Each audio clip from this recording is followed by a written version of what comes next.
Hey, what's up, everyone? Welcome back to another episode of Unfucking Your CX. Everyone knows me. I'm Zack Hamilton, the host. But what people don't know is I'm more excited for the folks who join the hot seat. And today I have kind of a new acquaintance. His name is Harald. He's all the way from Amsterdam. And quite frankly, Harald and I got connected really just via LinkedIn, just having conversations about just kind of different CX topics. So, Harald, welcome to the Unfucking Your CX podcast. I'm really curious if we were having this conversation at a pub or a coffee shop in Amsterdam, where would we be? What's your favorite go-to place? Oh, wow. Well, first of all, thanks for having me. I mean, we did indeed connect, and I think what we are also really focused on is kind of like cut the bullshit or cut the crap, basically, that Yeah. and really get busy on making real impact. And a lot of CX is a bit of talking and not achieving real results. So I think that's what your tone of voice clearly is as well. So that kind of got us connected, I think, on LinkedIn, and I'm sure we could talk a lot about that in a pub as well. So yeah, there's quite a few nice areas around where we could go. Actually, our office is pretty close to the Amstel, the river that goes through Amsterdam. So Yeah. preferably we'd be, sit on the banks there somewhere with a wine or a beer to just chat and overlook the Amstel Channel. That'd be nice. Yeah, very cool. I am curious, what's your preference? What's your go-to right now? Is it beer or is it wine? Both. I mean, end of the day, I would do a beer, and then evening with dinner, I would do a wine probably. So yeah, Yeah, very cool. beer maybe. Are you dark or light beer? I'm more light. Light. Yeah, likewise. Look, I love the scene that you just set. So I'll have to get to Amsterdam soon so we can talk about Sure, some more let's do it. topics. But I'm with you. You know, what's really interesting is when it comes to like cutting the crap, and I think in CX, we get consumed with a lot of the fluffy nomenclatures and the ideas. And I was just talking to a fellow CXer who was talking about kind of the whitewashing piece of CX. And ultimately, Harold, it is about, I think you and I are aligned here, where experience is action. Like if you aren't doing something, you're really not executing experience. Yeah. And then beyond understanding, but actually also fixing. Yeah. So like I think a lot of the CX initiatives are about understanding feedback or doing research or mapping the journey. And but then the challenges are in actually getting those issues addressed. Like oh, there's no IT capacity, or oh, we have another roadmap, or it doesn't make the priority list, or anything like that. And it's not like it's not a side activity. I mean, it's like customers are paying your bills. I mean, it's not like CX is only the experience side of things. Maybe that's the problem with the terminology, but it's really about delivering value to your customers. And if they don't achieve the value, they'll stop paying you. I mean, that's pretty impressive. It's pretty important, isn't it? I which mean, is for your bottom line. which is ultimately like I think my kind of vision for customer experience is the North Star is not NPS or a specific CX metric, which I think a lot of us built some careers on. Myself, right? I'm not going to exclude myself. When I first started leading CX, we leveraged NPS, but I want to go back to what you just said though, which is, hey, we're more of an insights function, but we know it's so interesting is talking to practitioners. Although we're an insights function, so many practitioners would say, but I don't have enough to know what to do with the data. And so, what I'm really just excited for your topic today, and I'll let you kind of discuss it, but what is the one topic that just drives you the insane the most when it comes to customer experience that you want to unfuck today? Yeah, so I mean, there's a few. So I just picked one. I mean, there's more than one. In general, I would say it's just babbling and too much PowerPoint. But I think let's make it a bit more tangible. And I think one of the things that we are doing a lot and being asked for a lot to help with is rolling out journey management. And everybody's like talking about it, but a lot of what I see is really most people are not really talking about journey management, but actually more like journey mapping or journey research. And I think that's also why, journey management, the traction of scaling the journey management within the wider organization is often dying or fading after a few experiments. And yeah, I think I know some reasons why that is happening and how you can avoid that. So I think that's a topic I'd like to address today. Yeah, this is great because I think the other thing though, Harold, is I think journey management. I love how you're putting it as journey management, which it can also get confused with journey mapping. And when a lot of folks, especially executives, hear journey mapping, what they think about is, holy shit, I'm gonna have to pay some, you know, executive consulting company, hundreds of thousands, if not seven figures, to come in, lead a 5 or 6 day workshop with my team, and we're going to whiteboard it. It's going to come out on this fancy PowerPoint. And then, quite frankly, we're not going to do anything with it. And so it becomes more of an exercise, not a tool. And like tree mapping's become like that dirty word in CX. So I'd love to hear kind of how you differentiate journey management versus journey mapping. Yeah.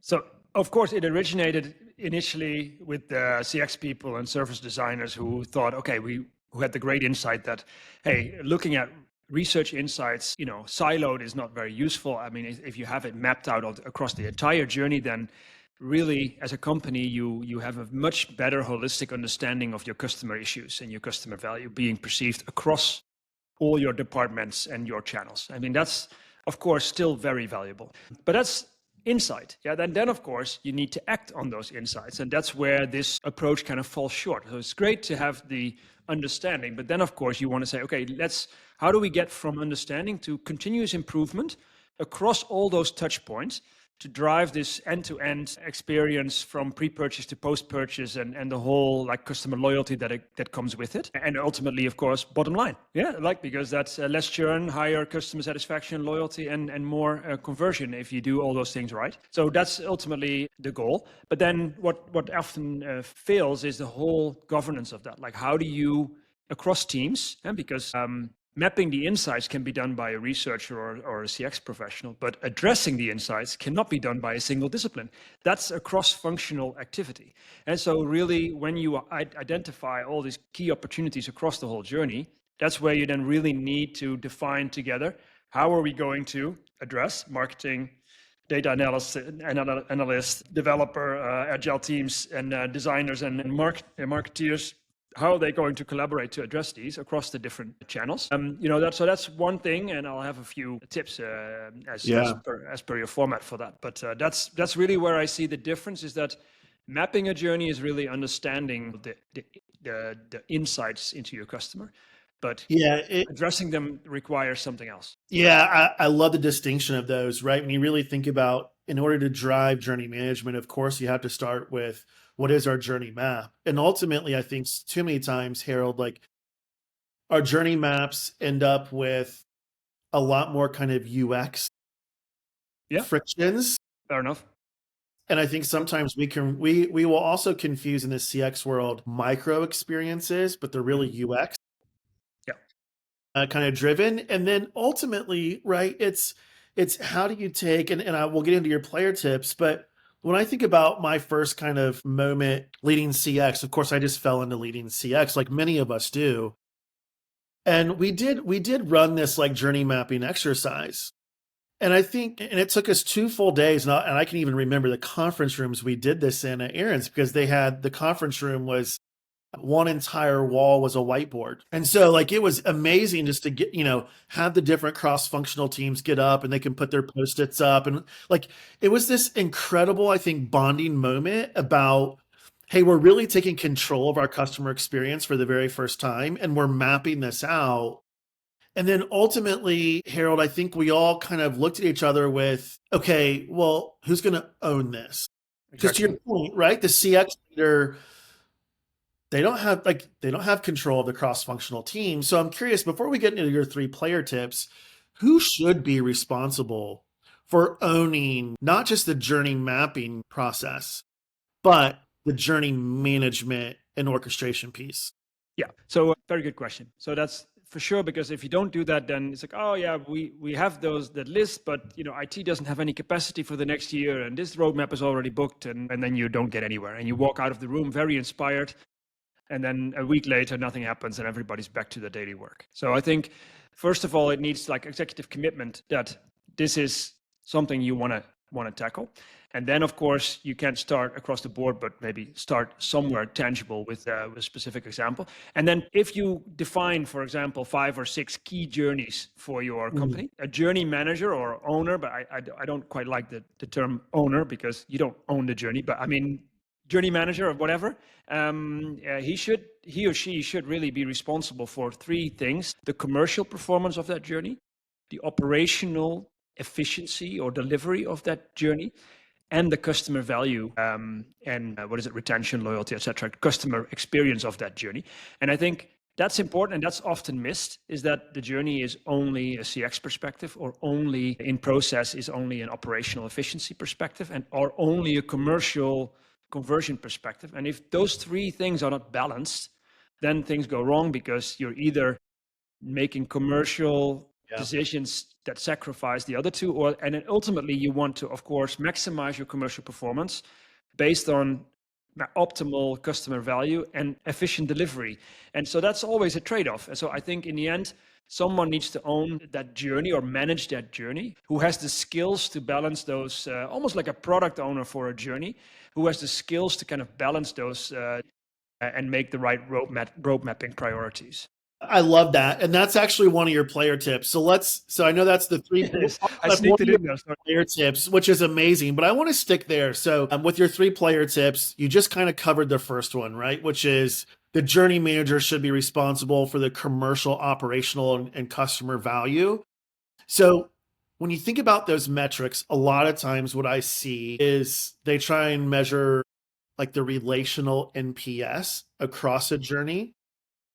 And now you're representing something different, which is the commercial piece. So can you just dive a little bit deeper into this one player tip of it's less about these vanity metrics and more about the commercial outcomes? That's just one, right? So what we always say is like NPS is broken because a single metric approach is broken.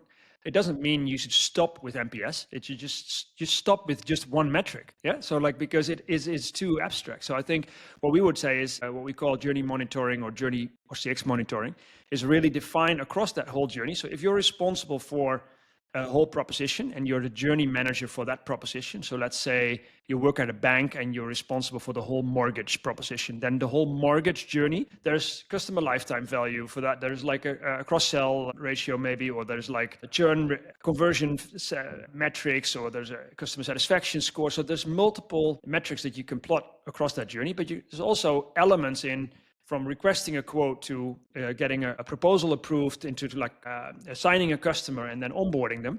There's also like process metrics that you can. So I think what we would advise is that for each of those key proposition journeys, you identify what are the key performance KPIs, operational, commercial, or customer, that you plot across that journey, and then you of course try to achieve all of them, and you'll be forced to make some trade-offs. But that's basically your job then, to make those trade-offs and say, okay, how can we balance operational efficiency or improve it without sacrificing customer value perception or commercial performance? Yeah?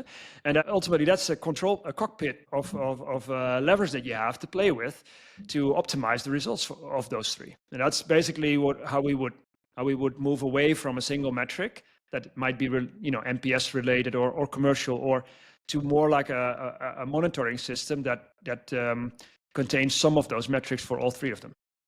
Man, that's amazing. I think that's just a topic in itself. What's your second player tip to unfucking the journey management versus journey mapping? Yeah, so what we see is when we are CX professionals, we're really passionate about, okay, we need to scale this whole way of working and everybody should work with journeys. But you lose that momentum because it takes too long and there's a bit of transformation fatigue happening. And after 6 months, there's no results yet. And then management says, okay, let's kill this because it didn't work. And so what we say is, bottom up doesn't work, because just for the reason I mentioned, but top down, like management just saying, hey, we're all going to work like this, doesn't really work, because it's really, disturbing the running train basically. But what we see work best is if executives' commitment on, hey, this is how we want to work, but starting small at the same time. So the bottom up, there's usually no executive support, and top down, there's really, obviously, it's being pushed down too much and not understood. So I think what we say is, okay, executive commitment, but taking 1 or 2 real tangible business problems that are really burning and start your journey efforts there. Then within a few months, and we've seen this at many clients that we supported, we show a tangible ROI within 3, 4, 5, or 6 months. Yeah. And then basically you can go back to management and say, okay, this is why it worked. And then say, okay, let's do it here as well and here as well. And then maybe you're basically buying time to learn and evolve and scale the practice instead of a very methodical driver for it, which is really taking too long before it shows results, and basically losing the executive interest and belief, basically, that this is going to work. And you don't want that stress. You basically want the time to learn and build and scale. And this is also how agile transformations work. Like a lot of companies started with one or two agile teams, and then after it worked, they scaled maybe to 5 or 6. So very similar here, I would say, because you have the plan and commitment from the management, but you also have the freedom to kind of experiment at a micro level instead of that whole change management challenge that you get with it if you want to do this all at once, which is really a challenge and a risk for your traction to roll out journey management. So I think start very practical on a tangible business problem that hurts, but do it with agreement of the management that this is the first step in a longer program. Yeah, absolutely. Right. I mean, it just comes back to just connecting the dots between here's the work that we're going to do, and here's the impact that we foresee it to have. And then last but not least, Harald, what's your third player tip? Yeah, so the third one is really most of the journeys are either too much focused on measurements or research journeys, like depending on who is doing them. If the CX or research departments, and then they're full of research findings from interviews or like usability studies or whatever. And if the data analysts have done them, then they're only like metrics of operational data, for example. And ideally, of course, you have a more balanced set of insights there. And now with AI, I know that also the tools like Dado and Qualtrics, are much more advanced, and they can also scan unstructured data really fast. So you can, in addition to having to do lots of research, slow, expensive, you can also, of course, start with using AI to mine sets of unstructured data from your customer service department or from other customer feedback, voice of the customer solutions that really give you a head start of the most burning issues to address. And that doesn't need long, slow foundational research. Of course, longer term, you might want to do that. But I mean, I think combining these sets, data types, operational data, unstructured customer service data, but also feedback from your voice of the customer program and research initiative, I think find a way to also combine those different insight sources so that you're not looking at this on a single dimensional view. I love that. I think that's the biggest challenge that we have in CX is we just look at it from a pure kind of VOC perspective versus really pulling in all the other kind of key data sources. So I think we'll end on that one. Harald, thank you for coming to the hot seat. I think journey management, which so oftentimes gets confused with journey mapping. So thank you for helping us set the record straight. If our listeners want to learn more from you, where can they find you? Yeah, so I'm of course on LinkedIn, and you can find me in my name, Harald Lamberts. Also haroldlamberts.com, where I have my own podcast, the Promise podcast that you've been on already. It's been great. I love it. I'm doing that. Yeah, it's called the Promise podcast. Really like how do companies deliver on that promise? It's very much also about cross-functional collaboration and customer experience. And of course, check out essence.eu, which is an agency that I founded 15 years ago. And we're a customer experience agency helping organizations with journey management and other customer experience management transformations or programs. So check that out as well if you want. And let us know if you want to learn more. Very cool. Thanks, Harald. Cheers. And then if you come to Amsterdam, come over and we'll have that beer. That's right. You'll have a beer on the river. That's what I'm looking forward to. Cheers. Bye-bye.